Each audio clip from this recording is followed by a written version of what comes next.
Basically we're making everything pop. Semua berebut atensi. Mau itu film, mau itu musik.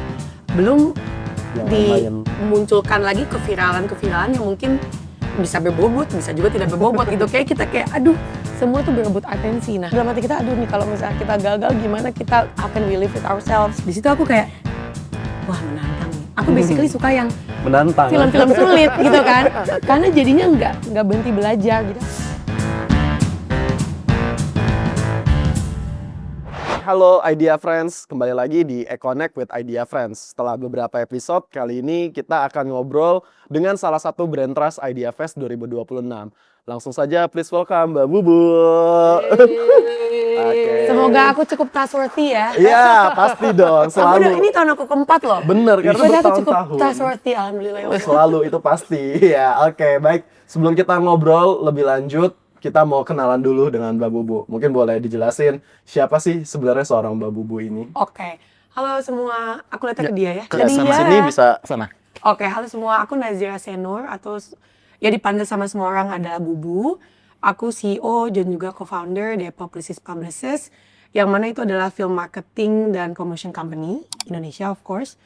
Awal mulanya di tahun 2016. Aku juga kebetulan per tahun ini menjadi Sekjen BPI atau Badan Perfilman Indonesia dan juga CEO dari Fibis Media, oke. Tapi latar belakangku sebenarnya film, basicnya itu.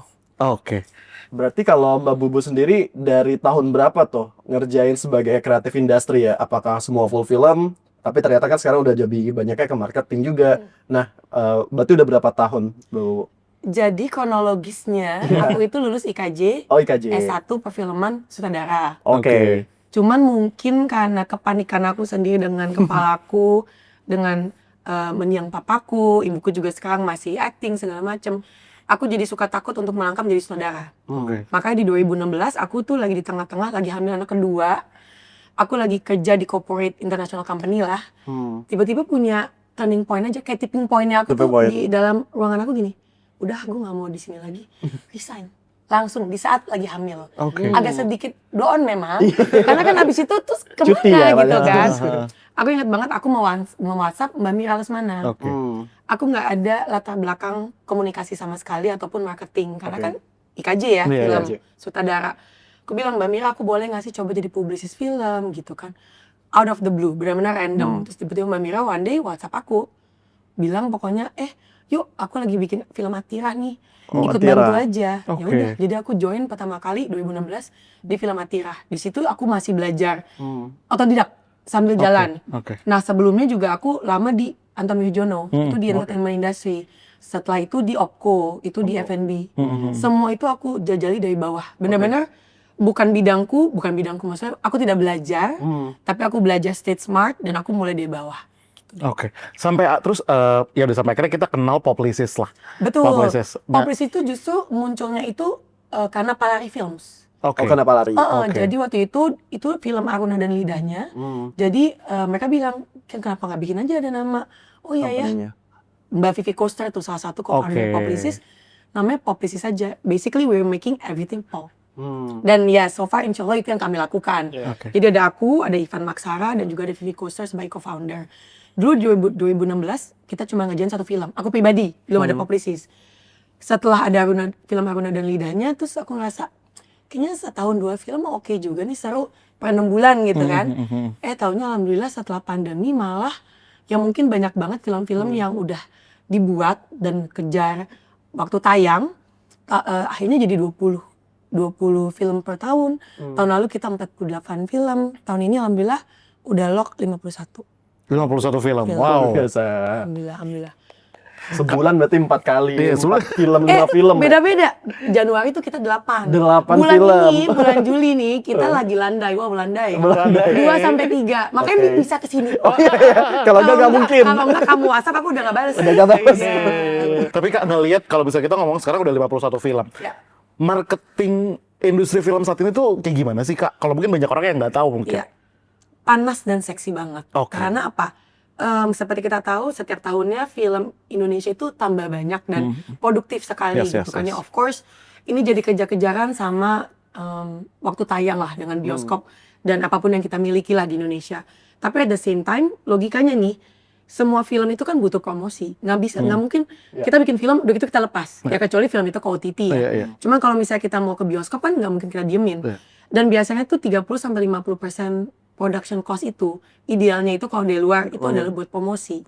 So you can imagine bagaimana lautan potensi promosi dan marketing film ini tuh sangat dibutuhkan gitu. Karena ya sejauh ini juga ada, cuman yang belum banyak-banyak banget gitu. Jadi benar-benar industri yang sangat penuh dinamis dan tidak bisa, ibarat kata nih kita nggak tidur. Ya of course kita tidurnya mesti cukup ya supaya segar dan tidak mental health. Cuman kita tuh nggak boleh merem dengan apapun yang terjadi di sekitar kita. Jadi social hearing itu nggak pernah ada template. Promosi film nggak ada formulanya. Ada milestone kayak misalnya ya press con, content day, press release, digitalnya seperti apa. Tapi every film itu seharusnya di-treat secara berbeda gitu. Karena masing-masing punya unique selling point yang berbeda. Apalagi di tahun ini yang tadi kita sempat bahas ya. Semua berebut atensi. Mau itu film, mau itu musik. Belum yang dimunculkan lagi keviralan yang mungkin bisa berbobot, bisa juga tidak berbobot gitu. Kayak aduh, semua tuh berebut atensi. Nah, inilah dimana promosi dan marketing itu mesti kreatif untuk mencari celah-celah dan narasi yang seksi dan relevan gitu. Sehingga orang cukup peduli, nggak cuman kena awareness atau terpapar. Terpapar aja kan nggak cukup. Apakah mereka bisa convert ke bioskop? Karena ke bioskop itu kan kita butuh effort ya. Kita mesti mandi, bawa duit. Sampai sana kita at least 2 jam kita fokus untuk nonton. Jadi benar-benar either dengan in this economy itu semua jadi consideration gitu. So it's more challenging this year. Tapi ya itu dia, dengan challenge yang kita miliki jadi jauh lebih lebih, aku nggak bilang exciting in gimana-gimana, cuman ya jadi kita jadi belajar banyak banget tentang industri promosi film. Oke. Tapi penasaran juga deh Bapak Bubu. Tadi kan sempat disebut bahwasanya sebenarnya nggak ada framework yang pasti ya dalam dunia marketing film. Mungkin beda ya ketika marketing produk. Apalagi film bisa tayangnya terbatas juga gitu. Betul. Nah, melihat fenomena itu, ya kalau nggak salah Mbak Bubu juga pegang agak lain 2 ya. Nah, itu menjadi film terlaris tuh nomor 1. Luar biasa emang nih. Polisi tepuk tangan dulu. Itu kolaborasi semuanya ya. Betul. Karena filmnya IP-nya juga udah luar biasa. Dan Ernest sama Dipa sih gila, Imaginary. Nah, apa tuh kira-kira yang bisa menjadi pelajaran juga? Itu film luar biasa kan, dan ya pasti nggak semua film pun juga bisa seperti itu. Apa yang waktu itu menjadi pembelajarannya untuk Mbak Bubu? Oke. Jadi kebetulan Publicis itu pegang agak lain yang pertama, sama agak lain Menyalapan Tiku yang kedua gitu kan. Dan aku juga seneng banget kerja sama Imaginary, dan apalagi dengan Muadli Aco, apalagi juga dengan abang-abang tersayang di agak lain. Karena satu hal yang aku dapetin dari vibe atau energi ketika lagi mempromosikan bersama-sama adalah kehambelan mereka. Jadi ketika kita mulai itu nggak ada satupun di pikirannya Imaginary, para produser Ernest, Koko Ernest, Padip atau Padipa gitu ya, kita mesti segini. Karena agak lain, karena itu kan sebenarnya kan beban ya gitu kan. Yang pertama ya. Itu kita yang pertama udah begitu, terus yang kedua dalam hati kita, aduh nih kalau misalnya kita gagal gimana, how can we live with ourselves. Tapi dari awal tuh mindsetnya udah kayak, yuk kita yakin dengan produk kita. Dan memang pas aku nonton itu, aku ingat banget preview di kantornya Imaginary, itu tuh masih belum mixing, belum grading, suara juga gak kedengar. Itu aku ngakaknya, aku sampai videoin. Karena lucu banget, dan memang kita nonton kan lucu banget. Ya. Di situ aku udah kayak, Oke, we got this gitu, kayak semangat itu ada gitu. Karena aku ingat banget yang agak lain yang pertama, aku ketawanya nggak sampai segitu. Maksudnya karena belum jadi gitu, jadi belum nyampe. Pas yang kedua kok setelanjang itu filmnya, gila itu Publicis udah guling-guling kayak gokil banget. Di situ aku merasa punya insting, ini sih produknya sih let's go gitu kan.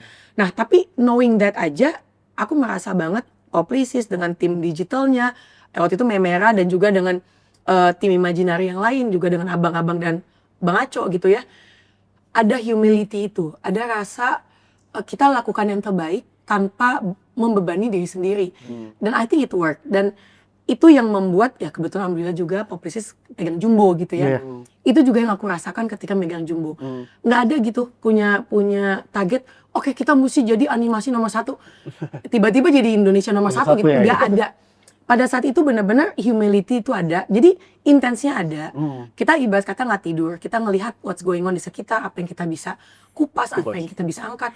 Cuman I think the mindset bahwasanya kita small wins. Hmm. Jadi pada saat di Agak Lain 2 kita juga kayak yaudah yang penting nggak malu-maluin amat lah kita coba.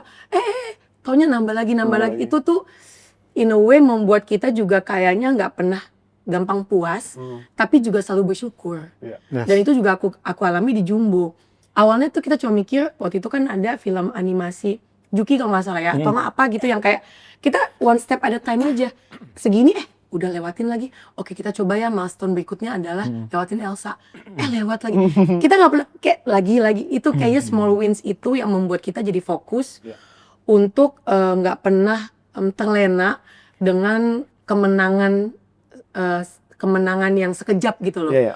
Dan itu sih dua-duanya menurut aku humility itu dan intensnya sih pasti ada ya. Kelihatan. Tidak tidur dan segala macam itu, tapi alhamdulillah terbayarkan dengan dicintai sama penonton. Dan mungkin ini juga terjadi di Ghost in the Shell filmnya Abang. I think kuncinya buat aku yang aku tangkep ya, ketika film itu udah dimiliki oleh publik. Jadi bukan kita bisa ngerasa film ini bukan milik kita lagi, ini miliknya publik. Itu udah the ball is rolling. Yes. Itu udah luar biasa sih. Ketika ada sesuatu, mungkin ada narasi yang tidak baik, atau ada yang mencoba mencari celah yang kurang oke, yang membela tuh bukan kita lagi, karena itu filmnya milik mereka. Makanya dari awal tuh penting banget mempositioningkan film itu dekat dengan penonton. Oke, menarik. Kak, tapi kalau misalnya tadi kan Kak Bubu cerita, ini kita udah, maksudnya kita pegang marketing Agak Lain, Jumbo dan segala macem gitu-gitu. Struggle-nya apa sih Kak? Maksudnya selain kan Kakak punya tim yang oke banget sih. Struggle ya selain beban, struggle-nya apa sih Kak untuk menjadi marketing promosi film ini? Oke, Jumbo itu mungkin aku ambil contoh Jumbo ya, karena lumayan menarik karena perjalanan aku Publicis sama Jumbo, which is Visinema Studio dan Visinema Pictures tuh nggak gampang. Maksudnya nggak gampang adalah dibutuhkan 1 tahun bagi Visinema untuk melobi aku megang Jumbo. Dan aku memang pada dasarnya kalau aku ngerasa Publicis nggak bisa kontribusi gede di situ, aku nggak ambil. Karena untuk apa? Karena kan ini reputasi. Ketika kita bekerja di industri perfilman, it's all about reputation. Yes. Jadi mau aku kerjain 6 bulan, mau aku kerjain 1 bulan, all out-nya sama. Karena itu akan bergulir lah intinya gitu. Jadi aku ingat banget setahun pertama itu Anggia Karisma, salah satu produser dari Jumbo, itu ngomong sama aku di Busan kalau nggak salah, gue pegang dong, enggak di Cannes Film Festival long time ago. Jadi kayak 2 tahun sebelum Jumbo. Pegang dong, dan disitu aku bilang, aduh pertama aku nggak passionate sama film animasi. Kedua, aku nggak pernah pegang film animasi. Aku kayaknya nggak tahu nih binatangnya nih gitu, bingung. Oh gitu, tapi kan bisa belajar dulu. Aduh, kayaknya enggak deh. Aku masih belum yakin sama diri sendiri sebenarnya. Di Busan ketemu lagi sama Mia Santosa. Dia bagian business development-nya Jumbo. Boleh lah pegang gini-gini. Ada satu hal yang membuat aku jadi mikir ketika dia ngomong, ayo kita, pada saat aku bilang nih, kayaknya susah di animasi, gue nggak pernah pegang animasi. Yaudah kita bikin sejarah bersama. Di situ aku kayak, wah menantang nih. Aku basically suka yang menantang film-film sulit gitu kan. Karena jadinya nggak berhenti belajar. Jadi di situ aku mulai mikir, oke, gini, kasih aku waktu setahun untuk mempelajari bagaimana mempromosikan animasi, and then let's go. Jadi setahun setelahnya itu aku sibuk belajar. Kita Publicis bikin waktu itu analisa mengenai Trolls, mengenai film-film Pixar, bagaimana itu dipromosikan di luar segala macam. Hanya ya udah, jadi itu maksudnya buat Jumbo. Kalau ditanya tadi challenge-nya apa, ya karena it's the first animation yang setelah udah lama banget nggak ada animasi gitu loh. Dan kita jadinya sebuah challenge yang kita bawa jadi mindsetnya exciting. Itu sih. Semakin sulit aku semakin suka kadang-kadang. Suka tantangan. Suka menyakiti diri sendiri. Menyakiti diri sendiri. Bener. Oke, Mbak Bubu, dari semua ya pencapaian ya tadi Agak Lain, Jumbo, ya atau Mbak Bubu as person lah gitu, sempat jadi ya tadi di karir di corporate ataupun sekarang juga jadi CEO media. Apa sih achievement yang paling meaningful bagi seorang Mbak Bubu? Nah, ini menarik karena alhamdulillah ya aku kan orangnya tuh go-getter banget ya, type A lah. Hidup aku adalah tentang posisi, tentang achievement. Dari dulu tuh, dari kecil begitu. Adikku sih kebalikannya, chill dia ya. Jadi balance banget kita berdua. Nah mungkin ini ada gabungan ada antara papaku yang introvert, tapi juga overachiever. Dan ibuku yang extrovert tapi chill gitu kan. Aku sempat mikir apa ya achievement yang bikin aku bangga, karena ya kalau achievement alhamdulillah di film lumayan banyak gitu kan. Cuman kayaknya yang satu-satu yang sangat melekat di aku itu ketika, dan ini menjadi pembelajaran bagiku pribadi, ketika papaku baru meninggal, itu aku kalau nggak salah 2 SMA, dan pada saat papaku meninggal itu AFS tuh kayak petukan pelajar, tapi duta kecil, jadi benar-benar official dari di Indonesia ya. Itu biasanya AFS itu, correct me if I'm wrong, tapi pada saat itu di 1997 itu dari 700 anak dari seluruh Indonesia itu apply, dan yang akan kesaring itu 70 anak. Nah, karena papaku pada saat itu baru meninggal, ya of course lah kita lagi fokus dengan keluarga dan segala macem. Nah, aku tuh cari pelarian aku tuh di situ. Jadi ketika submission udah ditutup, aku cari cara untuk masuk walaupun udah ditutup, dan ternyata masuk dan langsung bisa ikutan ada 4 tesnya juga susah banget, dan aku lolos dan akhirnya aku AFS ke Maine. Jadi aku lulusnya SMA itu di Maine di Amerika. Di situ aku dapat pembelajaran gede banget bahwasanya ketika pintu tertutup ya cari jendelanya gitu. Selalu ada jalan. Makanya aku perseverance banget orangnya. Jadi kalau orang bilang udah nggak bisa, pasti bisa. Pasti caranya yang legal ya, nggak yang kayak aneh-aneh atau KKN atau duit, enggak. Cuman there must be a way. Lobby orang, lobby ini, make sure orang itu percaya kalau kita itu mampu, karena ini kejadian juga di ibuku. Salah satu yang membuat aku begini itu adalah papa sama ibu. Papa selalu bilang untuk fokus dan setia sama cita-cita. Makanya walaupun papa sarjana ekonomi, tapi papa jadi sutradara film. Ibuku itu perseverance luar biasa. Jadi ketika papa meninggal, ibuku kan nggak pernah kerja, dan lahirnya silver spoon. Dia itu anak satu-satunya dari dubes Prancis pertama. Sedangkan papaku anak dari 11 anak tukang sate kambing di Cirebon. Jadi beda banget nih, kastanya terus ketemu di tengah gitu kan. Nah, ibuku ketika papaku meninggal bingung, aduh gue kerja apa? Nggak pernah kerja, kuliah nggak beres. Karena ibuku drop out dari UI gitu kan. Sedangkan papaku lulus, anak 2 gitu. Nah, ibuku tuh dalam 1,5 tahun melobi seorang produser India yang sangat besar sekali untuk diberikan naskah papaku, karena ibuku merasa hanya ini hanya ini satu-satunya opportunity aku untuk punya mata pencarian gitu.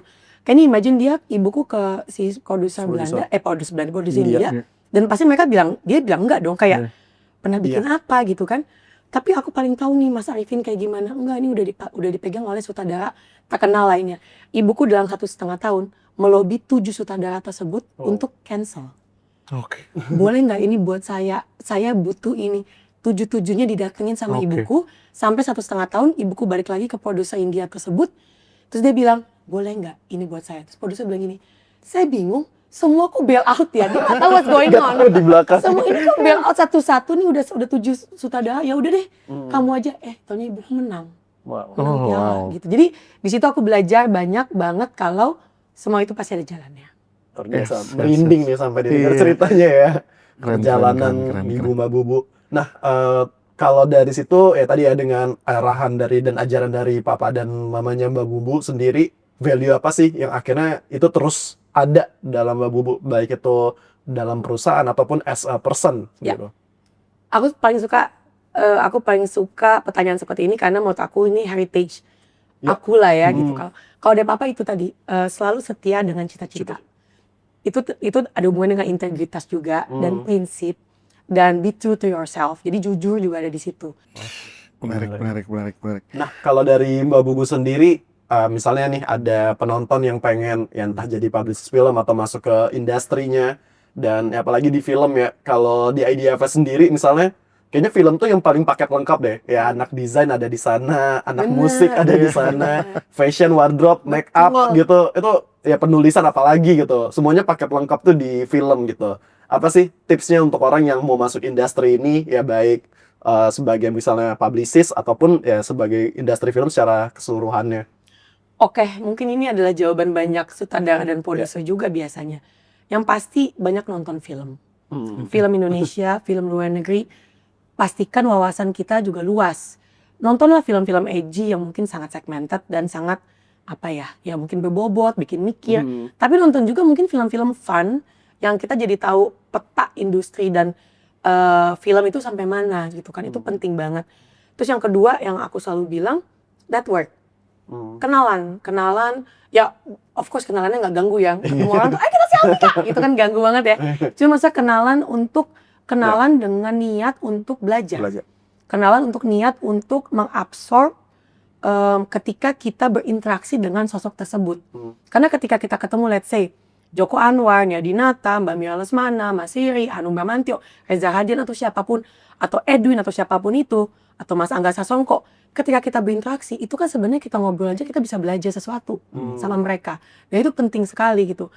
Nggak selamanya perlu workshop atau kita perlu baca buku, atau itu kalau ada workshop dan baca buku, of course lebih baik. Cuman kalau kita berdialog aja, I'm sure orang kayak gitu kan pintar-pintar banget dengan cara mereka bertutur, mereka sharing, mereka cerita dengan Ernest, dengan Dipa tentang imaginary, segala macam banyak banget yang bisa kita pelajari gitu. Jadi get to know them dengan niat untuk belajar, untuk absorb energi, prinsip-prinsip dan juga pembelajaran dari mereka, dan rajin-rajin untuk ini aja, untuk memperkaya diri gitu. Dan aku selalu bilang, kadang-kadang banyak gitu ketemu anak-anak muda yang aku senang semangatnya, cuman maunya instan. Aku mau kayak Mbak Bubu. Wow.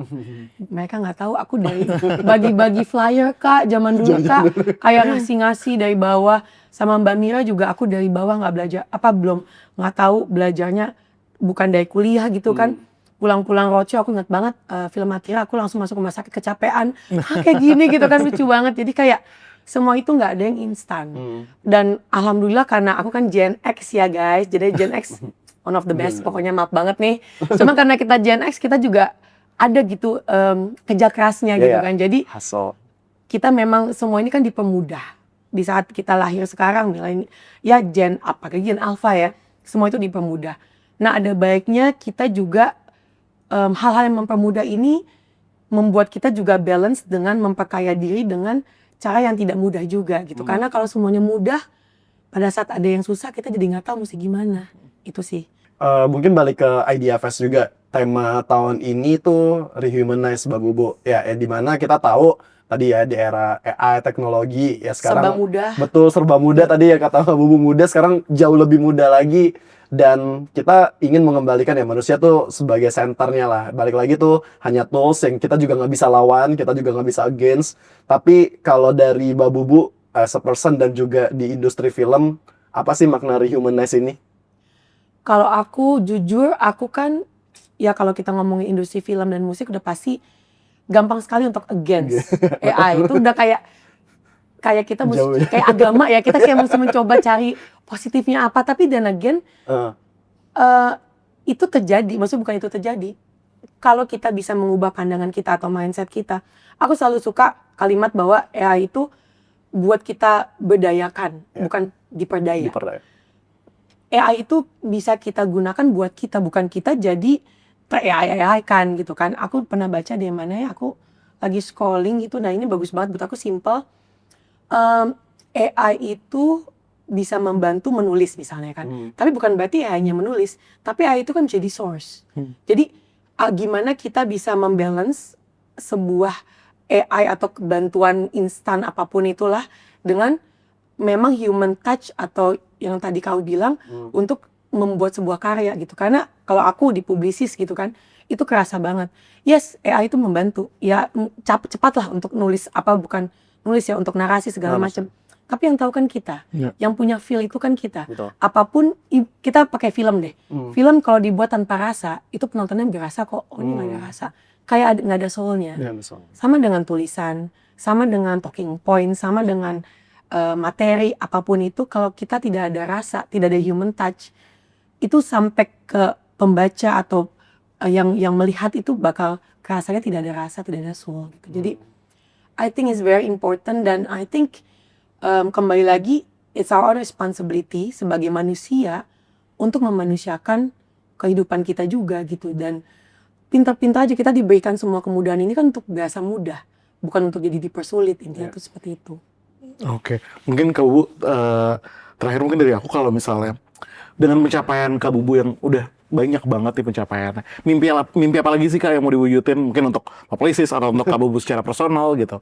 Setiap ditanya gini aku langsung deg-degan. Berarti I know it means a lot for me gitu kan.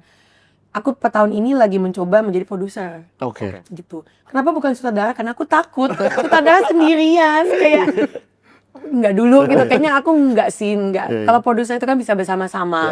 Dan aku suka banget kerja kolaboratif gitu kan. Maksudnya ketika berbagai macam manusia dengan visinya masing-masing berkreasi, punya kreativitas dan menyatukan visi mereka menjadikan sebuah karya, I think it's so sexy gitu. Dan aku ngomongin aja tuh merinding gitu karena aku merasa kalau kita ketemu dengan orang yang energinya sama kayak kita, itu kan kita jadi excited, jadi kayak oh kita bikin ini. Nah, menjadi produser so far menurut aku masih tahap belajar banget ya. Makanya itu kayak tahun ini aku baru pertama kali menjadi produser untuk syuting.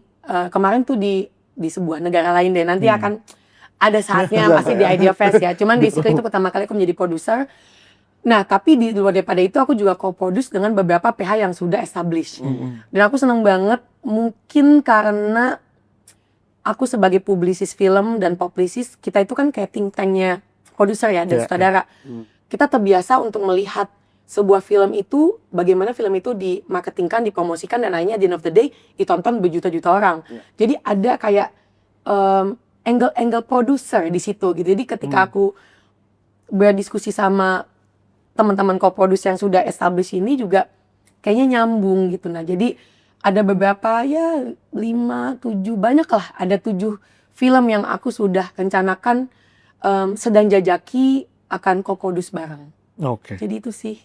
Tapi one day kalau ditanya, kalau ini random banget, tapi kalau aku pernah cerita ini di mana aku lupa ya. Kayaknya di salah satu podcast. Tapi salah satu cita-citaku mungkin 10 tahun lagi atau 15 tahun lagi sebenarnya untuk kembali ke route aku dan kakekku, yaitu menjadi dubes. Jadi terbesar. Amin. Semoga Menarik, kita doakan mimpi-mimpi Mbak Bubu semuanya lancar. Semoga udah kenyang film. Gitu. Publicis juga udah, alhamdulillah udah gitu ya, udah berapa puluh tahun. Amin. Ya, amin. Jadi aku bisa aku suka sih, maksudnya aku ada titisan kakekku yang aku kayaknya ada panggilan di situ, but I don't know how and when and why, we'll just see. Semoga. Ya. Tadi ada satu kata juga yang menarik dari Mbak Bubu, yaitu ketika kita ngumpul sama orang-orang yang ya punya satu energi, satu mindset yang sama, ya itu juga yang kita rasain ya ketika di Idea Fest ya, baik itu di Brand Trust, semua passionate dengan bidangnya masing-masing, dengan ilmunya masing-masing, dan di situ teman-teman ya akan banyak bertemu orang yang punya energi yang sama. Jadi ya nanti kalau teman-teman mau melihat sesi-sesi yang dikurasi nih oleh Mbak Bubu di Idea Fest, jangan lupa datang di tanggal 4 sampai 6 September di JICC. Nanti ada banyak sesi juga ya yang akan dihadirkan. Banyak banget dan selalu berbeda. Selalu berbeda, betul. Industrinya aku aja selalu merasa punya not only teman-teman atau partner-partner baru. Selalu setelah Idea Fest, makanya ini kayak tahun aku keempat jadi Brand Trust, karena aku juga pulang jadi belajar banyak banget. Jadi semoga teman-teman juga banyak belajar dan explore dan juga networking itu tadi. Itu yang penting juga. Oke, terima kasih banyak Mbak Bubu. Nanti akan bisa lihat juga beberapa sesi-sesinya, dan atau mungkin Mbak Bubu juga pasti akan punya kelasnya juga sendiri. Pasti aku ditodong menjadi moderator. Betul. Seperti biasa. Nah, jadi nanti bisa bertemu langsung di Idea Fest. Thank you so much teman-teman. Sampai bertemu di Connect with Idea Friends berikutnya. Bye-bye. Bye. Hai guys, thank you udah nonton Connect with Idea Friends. Jangan lupa datang ke Idea Fest tanggal 4 sampai 6 September 2026 di JICC. Yes, see you. See you.